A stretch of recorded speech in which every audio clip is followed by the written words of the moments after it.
अगर मैं आपसे कहूं कि जेएनवीएसटी का साइंस का 70% क्वेश्चन जो है वो प्रिडिक्टेबल होता है और हर साल उन्हीं कुछ चैप्टर्स में से क्वेश्चंस घूम फिर के आते हैं, तो आप क्या करोगे? उन चैप्टर्स को इग्नोर करोगे या फिर स्मार्ट तरीके से उन कुछ चैप्टर्स को मास्टर करोगे? सो हेलो स्टूडेंट्स, मैं हूं आपकी साइंस एजुकेटर अदिति और बच्चों, आज इस वीडियो में मैं आपको बताने वाली हूँ कुछ ऐसे चैप्टर्स जिसमें से जेएनवीएसटी एग्जाम में क्वेश्चंस जो हैं रिपीटेड आते ही आते हैं, बस उनकी थोड़ी लैंग्वेज चेंज होती है। किस तरीके की लैंग्वेज चेंज होती है वो भी हम लोग आज इसी वीडियो में समझेंगे और साथ में प्रैक्टिस करेंगे। तो फटाफट से चलते हैं, पहले ये समझते हैं वो कौन से चैप्टर्स हैं जिसमें से क्वेश्चन जो है हर साल आते ही आते हैं और अलग अलग तरीकों से फॉर्मेट में चेंज होके आते हैं, वो समझते हैं। तो भाई सबसे पहले जो है हमारा वो है crop production. Crop crop production में से आपको हर साल क्वेश्चंस जो हैं वो 2 से 3 क्वेश्चंस जो हैं नॉर्मल देखने को मिलते ही मिलते हैं। किस तरीके के क्वेश्चन होंगे?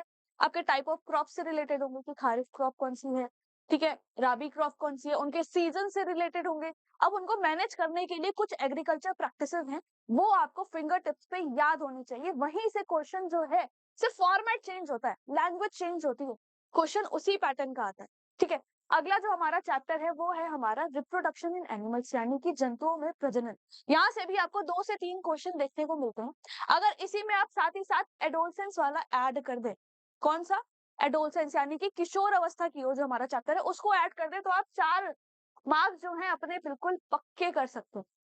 क्यों? क्योंकि हमने क्या समझना है? हमने समझना है कि भाई रिप्रोडक्शन कितने टाइप का होता है, ये कॉन्सेप्ट हमने यहाँ पे समझना है। ठीक है, क्या प्रोसेस होती है वो समझना है, साथ ही साथ एडोलसेंस में जो चेंजेस हो रहे हैं उसमें हार्मोन का क्या रोल है, उससे क्वेश्चंस जो है बस लैंग्वेज चेंज होके उसी फॉर्मेट में आते हैं। नेक्स्ट है हमारा फोर्स एंड प्रेशर। इस चैप्टर में से आपको कुछ क्वेश्चंस जो है जनरली न्यूमेरिकल बेस देखने को मिलते हैं।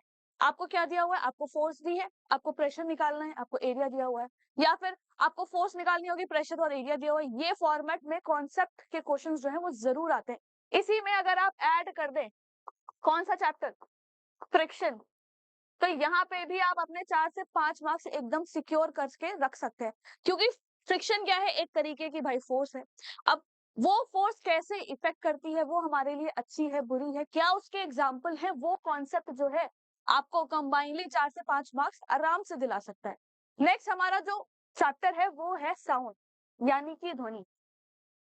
साउंड की जो रेंज है, जो हमारे लिए ऑडिबल है, इनऑडिबल है, वहां से क्वेश्चन जो है जो हमेशा देखने को मिलता है। ठीक है, फ्रीक्वेंसी, टाइम पीरियड, एम्पलीट्यूड, इन टॉपिक से क्वेश्चन जो है बस लैंग्वेज चेंज है और क्वेश्चन रिपीट होता है। कैसा क्वेश्चन है वो भी हम लोग आगे देखेंगे, प्रैक्टिस करेंगे। यहाँ से भी आपको 2 से 3 मार्क्स आराम से मिल जाते हैं। सिमिलर टाइप के क्वेश्चंस होते हैं, बस वर्डिंग चेंज होती है। अगला बहुत इंपॉर्टेंट और बहुत ही प्यारा हमारा जो चैप्टर है वो है लाइट, यानी कि प्रकाश। यहाँ पे सबसे बेसिक सबसे इंपॉर्टेंट है आई का स्ट्रक्चर, जहां से क्वेश्चन आते हैं। लॉ ऑफ रिफ्लेक्शन, जहां से क्वेश्चन आता है। लॉ ऑफ रिफ्लेक्शन से आपको इतने प्यारे और इतने सिंपल क्वेश्चन देखने को मिलेंगे कि आपने बस 2-3 चीजें याद रखनी है कि भाई angle of incident angle of reflection के बराबर होता है। ठीक है, और नॉर्मल जो है वो हमेशा परपेंडिकुलर होती है। इस कॉन्सेप्ट से आप देखो कितने इजिली न्यूमेरिकल बेस्ड क्वेश्चन जो है वो आराम से सॉल्व कर सकते हो। ठीक है बच्चों, तो ये वो कुछ चैप्टर्स हैं जहां से क्वेश्चन हर साल रिपीट होते हैं, बस उनका लैंग्वेज जो है वो थोड़ा चेंज हो जाता है। अब किस तरीके का चेंज होता है उसको हम लोग कुछ क्वेश्चन अभी प्रैक्टिस करेंगे, उसमें समझेंगे। चलिए बढ़ते हैं हम लोग अपने पहले क्वेश्चन की तरफ। तो ये है हमारा पहला क्वेश्चन। तो भाई इस क्वेश्चन में कह रहे हैं कि हमें मैच करना है करेक्ट पेयर। ठीक है, ये क्वेश्चन कहां से आया? जो अभी मैं आपको बता रही थी, टाइप ऑफ क्रॉप्स में से 2 टाइप ऑफ क्रॉप हमने पढ़ी है। एक हमने पढ़ी है खारिफ और एक हमने पढ़ी है राबी, एज पर हमारी एनसीईआरटी। ठीक है, खारिफ क्रॉप कौन सी होती है भाई? खारिफ क्रॉप मैंने अपनी क्लास में बताया है कि मॉनसून क्रॉप होती है। इसको याद कैसे रखना है भाई? जैसे ही बारिश होती है सर्दी खांसी होने लगती है, तो उसी से याद रखो खारिफ, यानी सर्दी खांसी से आप खांसी से याद रख सकते हो कि मॉनसून के टाइम पे जो क्रॉप होती है वो होती है हमारी खारिफ क्रॉप। ठीक है, और रबी क्रॉप जो होती है भाई वो होती है विंटर में, यानी कि ये होती है हमारी अक्टूबर और नवंबर के सीजन में। तो अब आपने बताने हैं, हमें पता होने चाहिए भाई खारिफ क्रॉप के क्या एग्जाम्पल है और राबी क्रॉप के क्या एग्जाम्पल है। कौन सा एग्जाम्पल एकदम सही है वो आपने मुझे यहाँ पे बताना है। तो भाई खारिफ क्रॉप में हमारे क्या क्या आ जाते हैं? हमारे पैडी आ जाते हैं, मेज आ जाता है, कॉटन आ जाता है। राबी में कौन कौन से आते हैं? राबी में मस्टर्ड आ जाते हैं। ठीक है, और क्या आ जाता है? राबी में बीट आ जाता है, ग्राम्स आ जाते हैं, पीस आ जाते हैं, तो उसके हिसाब से भाई हमारा सी ऑप्शन जो है वो करेक्ट है, क्योंकि मस्टर्ड किस तरीके की क्रॉप है, मस्टर्ड जो है वो एक तरीके की राबी क्रॉप। ठीक है, अब हम लोग बढ़ते हैं नेक्स्ट क्वेश्चन की तरफ, देखते हैं किस फॉर्मेट में आता है। तो भाई ये क्वेश्चन जो है ये है साउंड वाले चैप्टर में से, सिंपल सा एक फॉर्मूला यहाँ पे यूज होना है। आपको क्या दिया हुआ है, टाइम पीरियड दिया है और आपको फ्रीक्वेंसी निकालनी है। क्या फॉर्मूला है, frequency equals to this, time period आपको दिया हुआ है, टाइम पीरियड कितना दिया, 0.02 सेकेंड्स। अब आपने फ्रीक्वेंसी निकालनी है, निकाल लेंगे ना आराम से, पॉइंट हटाओगे, 2 0 ऊपर गए, तो कितना, 50 हमारा आंसर आ गया। कौन सा ऑप्शन दिया, ऑप्शन बी हमें 50 दिया हुआ है। बहुत सिंपल सा क्वेश्चन है। अब यहाँ पे लैंग्वेज कैसे चेंज कर सकते हैं आप वो समझो। हो सकता है कि भाई आपको फ्रीक्वेंसी दी हो और टाइम पीरियड निकालना हो, सिंपल निकाल लेंगे, बहुत सिंपल है। तो इसी तरीके के लैंग्वेज बस चेंज होती है। अगला एक और क्वेश्चन है, इस क्वेश्चन को हम लोग देखते हैं। ये बोला जा रहा है a book of weight 200 newton, एक बुक है जिसका वेट 200 न्यूटन है, उसको टेबल पे रखा है। If book is place on it as reducing the contact area, यानी कि हम क्या कर रहे हैं, हम एरिया को कम कर रहे हैं। कितना कम कर रहे हैं, हम एरिया को 1/4 जो है वो कम कर रहे हैं। तो भाई प्रेशर पे क्या इफेक्ट पड़ेगा, तो भाई हमें क्या निकालना है, हमें बताना है कि प्रेशर पे क्या चेंज आएगा। ठीक है, देखो इसको समझो क्या होगा,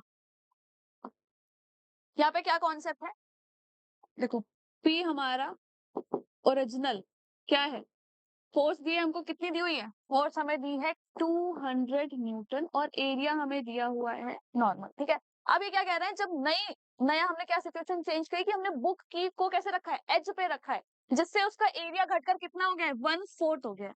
ठीक है, अब जो पी न्यू है हमारा, ठीक है, वो क्या हो जाएगा, उसका एरिया जो है वो कितना हो जाएगा, 1/4 हो जाएगा। ठीक, और ये एज इट इज ही रहेगा। अब पी न्यू कितना हो जाएगा, 4 टाइम्स हो जाएगा पी ओरिजिनल पे, क्योंकि ये जो वैल्यू है ये तो हमारी पी ओरिजिनल की है। तो पी ओरिजिनल जो मतलब पहले प्रेशर था उससे 4 गुना ज्यादा प्रेशर अब हो जाएगा। कितना सिंपल सा क्वेश्चन है, बस फॉर्मूला आपने याद रखना है, pressure is equal to force upon area. इस कॉन्सेप्ट पे लैंग्वेज बदल के इतने क्वेश्चंस क्रिएट हो जाते हैं ना कि बिल्कुल सिमिलर। तो ये चैप्टर आपने नहीं छोड़ना है और इस टाइप के क्वेश्चन जरूर प्रैक्टिस करना है। तो भाई अगला जो क्वेश्चन है हमारा, मैच द फॉलोइंग। यहाँ पे ये क्वेश्चन आपका लाइट में से आया, ठीक है, रिफ्लेक्शन, रिफ्रैक्शन, डिस्पर्जन दिया हुआ है। ठीक है, आपने ये कॉन्सेप्ट क्लास में पढ़े हुए हैं, रिफ्लेक्शन आपने पढ़ा है, बाउंसिंग बैक ऑफ लाइट होता है। ठीक है, डिस्पर्जन क्या होता है, लाइट जब स्प्लिट हो जाती है व्हाइट लाइट में। तो अगर आप एक मैच की सबसे बढ़िया क्या प्लस पॉइंट होता है कि अगर आप एक दो पॉइंट भी आपको पता है, आपने वो मैच कर लिया, आपका आंसर निकल आएगा। तो भाई रिफ्लेक्शन को हम किससे मैच करें, बाउंसिंग बैक यानी सी से। डिस्पर्जन क्या होगा, बी। अब बचा हुआ हमारा ये हो जाएगा ए। अब देखो 1 का सी, 2 का ए एंड 3 का बी, ए ऑप्शन हमारा एकदम करेक्ट ऑप्शन। सिंपल सा क्वेश्चन है, बस टर्म्स पता होने चाहिए। ठीक है, जेएनवी एसटी में जो एग्जाम है ना, एनसीईआरटी के कॉन्सेप्ट पे बेस्ड आते हैं, एग्जाम्पल पे बेस्ड आते हैं, न्यूमेरिकल्स आते हैं, तो उनकी प्रैक्टिस आपने करनी है।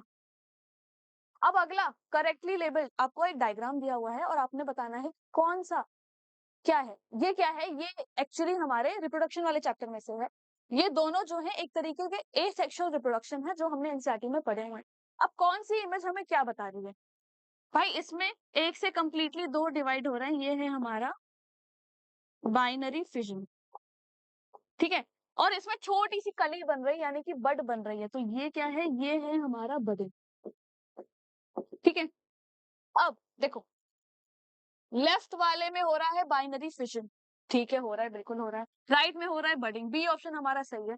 अब इसी के साथ साथ जब आप ये कॉन्सेप्ट पढ़ेंगे तब आप बुक में अपने नोट्स में ये भी पढ़ेंगे कि बाइनरी फिजन किसमें होता है, बाइनरी फिजन जो है वो होता है भाई अमीबा में।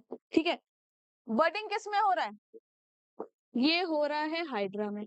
जब आपने पूरा कॉन्सेप्ट पढ़ा है तो अगला क्वेश्चन क्या बन सकता है, hydra reproduce by which method of asexual reproduction, क्या आएगा, बडिंग। ऐसे ही अगर ये पूछ लिया कि बाइनरी फिजन से कौन सा डिवाइड हो रहा है, 4 ऑप्शंस दे दिए आपको, उसमें आंसर होगा हमारा अमीबा। तो कॉन्सेप्ट आप समझो, कॉन्सेप्ट वही है, बस क्वेश्चन की लैंग्वेज चेंज करके नया क्वेश्चन जनरेट हो जा रहा है। तो भाई आपने ध्यान रखना है कि ये जो हमारे इंपॉर्टेंट चैप्टर्स हैं इनको मिस नहीं करना है, और जितने भी मैंने यहाँ पे क्वेश्चंस दिखाए हैं ना, उस टाइप के क्वेश्चंस की आपने खूब प्रैक्टिस करना है। जितने ज्यादा आप मॉडल पेपर सॉल्व करोगे, जितने ज्यादा क्वेश्चन लगाओगे, उतना आपके लिए अच्छा है, क्योंकि आप डिफरेंट पैटर्न के ना क्वेश्चंस प्रैक्टिस कर सकोगे। तो बच्चों, एग्जाम आपका दूर नहीं है, अच्छे से तैयारी करते रहो, खूब सारे क्वेश्चंस को प्रैक्टिस करते रहो। जितने ज्यादा क्वेश्चंस प्रैक्टिस करोगे, उतना आपको एग्जाम वाले दिन फायदा होगा, क्योंकि आपने सारे क्वेश्चंस की लैंग्वेज पढ़ ली है। अब आप ऑप्शंस देख के ही अपना आंसर टिक कर सकते हो। तो बच्चों, till then keep practising, keep shining. हम लोग मिलेंगे एक और ऐसी इंफॉर्मेटिव वीडियो में। ठीक है।